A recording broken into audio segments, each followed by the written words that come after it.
And now for Jazz, Angels, Education, and our community.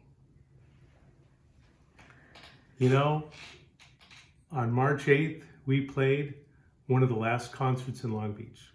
So many changes happened in such a short amount of time. Besides the virus and all of that, educators were trying to figure out how to teach, students are trying to figure out how to learn. Everything is so different now. Y'all are doing great, and we're keeping the jazz swinging.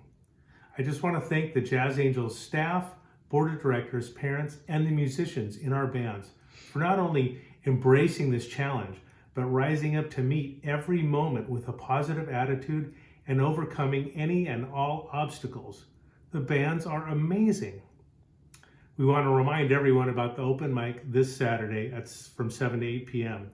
And we're ramping up for Jazz on the Patio Virtual June 20th from 5 to 6 p.m. featuring Tom Scott. Along with Tom, special guests will be sending recordings so they can be part of our bands. We'll play some classic jazz videos from the past and other fun things for a great hour of jazz. The event is free, but we will have some pretty cool sponsorship opportunities and more to come for that.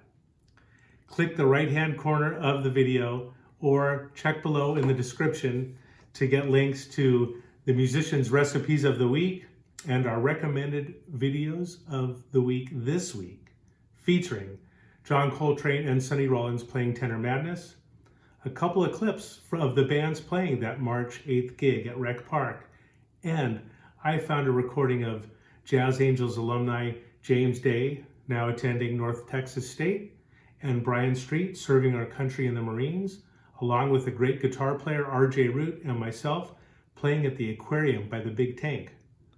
We're playing Tenor Madness too.